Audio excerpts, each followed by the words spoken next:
नमस्कार दोस्तों। Middle east में सीरिया और ईरान जैसे लगातार कमजोर होते चले जा रहे हैं, ये भारत के लिए बहुत ही बुरी खबर है क्योंकि ईरान चारों तरफ से घिरता चला जा रहा है।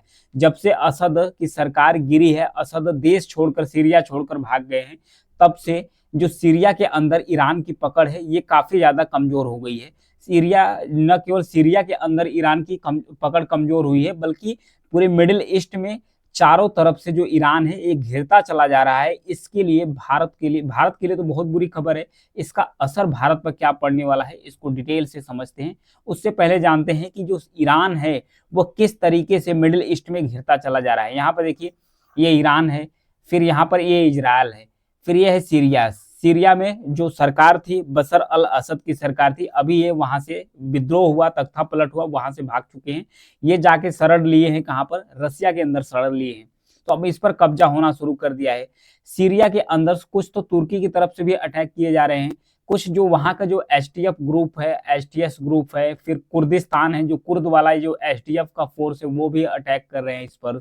जो सीरिया की नेशनल आर्मी है वो भी उनका भी अटैक है। तो चारों तरफ से सीरिया के ऊपर हमला हो रहा है। तो ईरान चारों तरफ से घिर क्यों रहा है? क्योंकि यहाँ पर देखिए, एक छोटा सा देश है लेबनान। लेबनान के अंदर से ईरान का ही एक प्रॉक्सी ग्रुप है, संगठन है, जिसका नाम है हिजबुल्लाह। हिजबुल्लाह को इजराइल ने बार बार अटैक करके कमजोर कर दिया है।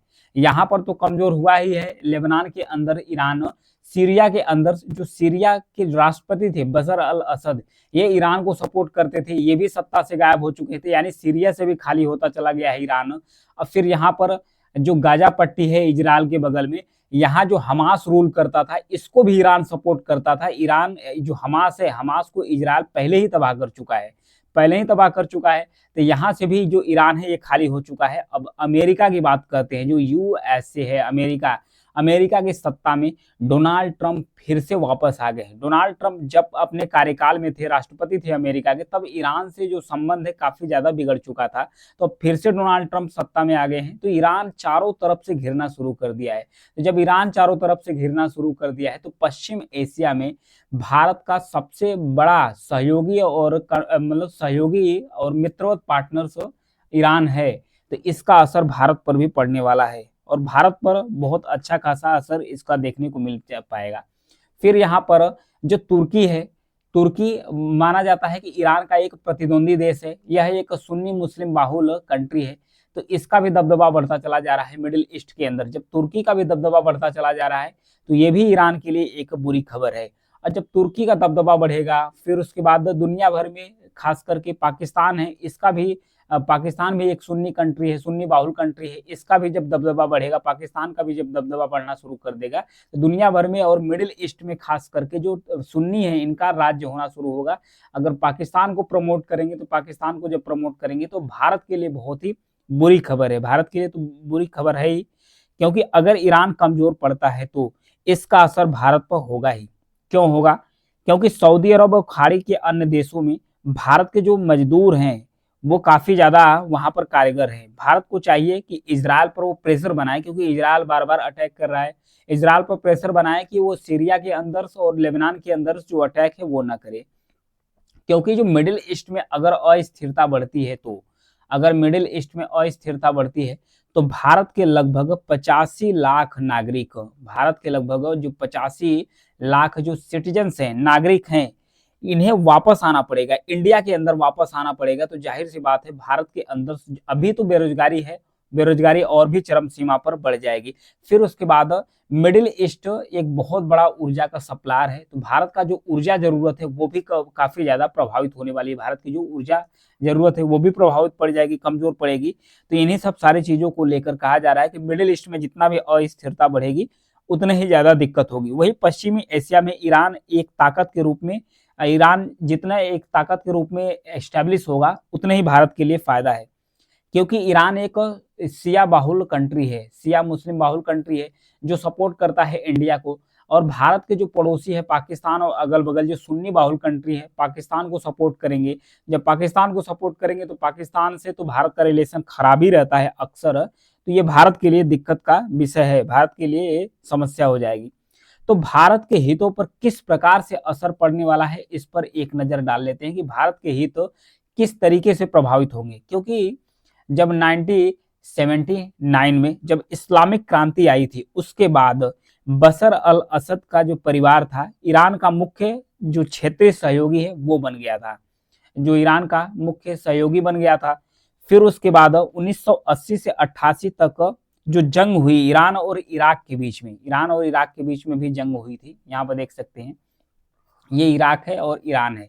कब कब जंग हुई थी? 1980 और उसके बाद 1988 के बीच में। 1980-88 के बीच में जब दोनों देशों के बीच में जंग हुई, इराक और ईरान के बीच में जब जंग हो रही थी, तो फिर उसके बाद सीरिया एकमात्र ऐसा देश था जो अरब मूल का, यहाँ पर देखिए, सीरिया एकमात्र ऐसा देश था जो सपोर्ट करता था ईरान को, जो ईरान को सपोर्ट करता था। इससे इराक पर प्रेशर और युद्ध में बढ़त लेने में जो ईरान है, इसको बहुत ज्यादा फायदा मिल रही थी। फिर जब 2011 का समय आता है, 2011 का समय आता है, तो सीरिया के अंदर गृह युद्ध शुरू हो जाता है। जो बशर अल असद का सरकार है, उनका विरोध बढ़ना शुरू कर देता है। लेकिन ईरान का साथ होने की वजह से सीरिया है वो विद्रोह को दबा देता है, बार बार वहां पर दबा देता है, क्योंकि लेबनान में हिजबुल्लाह और गाजा में हमास तक पहुंच थी किसकी? ईरान की।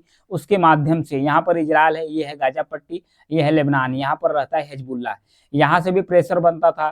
फिर उसके बाद हमास भी प्रेशर बनाता था। तो सीरिया के अंदर जो सीरिया की सरकार थी, उसका दबदबा कायम रहता था। सीरिया की वजह से इराक पर ईरान दबदबा बनाता था, यानी पूरे मिडिल ईस्ट और पश्चिमी एशिया में ईरान का इस तरीके से दबदबा बना रहता था।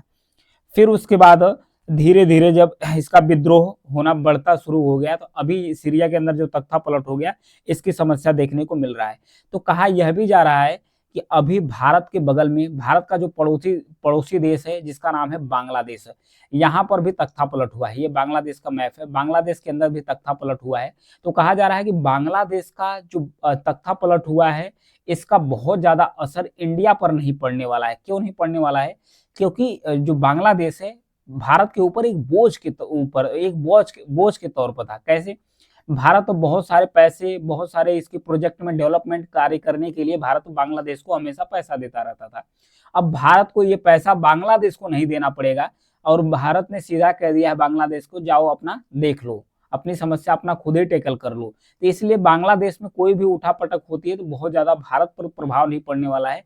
उसी तरीके से यह भी हुआ कि जो सीरिया के अंदर से, सीरिया के अंदर से जो उठापटक या तख्ता पलट हुआ है, तो ईरान के ऊपर बहुत ज्यादा फर्क नहीं पड़ने वाला है। इसलिए नहीं पड़ने वाला है क्योंकि ईरान अरबों डॉलर्स सीरिया को देता था, सीरिया की सरकार को देता था अपने बातों मनवाने के लिए। फिर 30 अरब डॉलर से भी ज्यादा हिजबुल्लाह को भी देता था, हमास को भी पैसा ईरान देता था। अब ईरान करेगा क्या? ये सारे पैसे, पूरा जो सारा पैसा है, ईरान अपनी ताकत को बढ़ाने के लिए, अपनी जो परमाणु शक्ति है उसको बढ़ाने के लिए ईरान इस्तेमाल कर सकता है। तो इसलिए कहा जा सकता है कि जो पश्चिमी एशिया में जो ईरान है, ये कमजोर, एकदम से कमजोर होने वाला नहीं है, क्योंकि एक ताकतवर देश भी है ईरान। फिर बात आती है कि भारत के हित कैसे जुड़े हुए हैं, क्योंकि ईरान के अंदर ही एक पोर्ट है जिसका नाम है चाबहार। इस पोर्ट को भारत के द्वारा डेवलप किया जा रहा है। इस पोर्ट के माध्यम से न केवल पश्चिमी एशिया बल्कि पूर्वी यूरोप के बाजार में भारत आसानी से पहुंचेगा, अपने ट्रेड को बूस्ट कर देगा। क्योंकि पाकिस्तान जब लैंडमार्क से भारत में अपना व्यापार करता था, तो पाकिस्तान सबसे बड़ा भारत के लिए बाधा बनता था। इसके बाद काबुल, अफगानिस्तान के अंदर भी जो रोड है चाबहार पोर्ट से लेकर, वो भी भारत डेवलप किया है। तो भारत का जो व्यापार है यहाँ पर बढ़ने वाला है अच्छा खासा। हालांकि ईरान की शिकायत भी रहती थी, क्योंकि जब जब क्योंकि डोनाल्ड ट्रंप सत्ता में आ चुके हैं, डोनाल्ड ट्रंप अमेरिका के प्रेशर के आगे अब भारत भी झुक जाता है, ईरान ऐसा कहता है। क्योंकि जब ईरान के साथ भारत प्रतिबंध, जब अमेरिका ईरान पर प्रतिबंध लगा देता है, तो भारत तेल ही नहीं खरीदता ईरान से।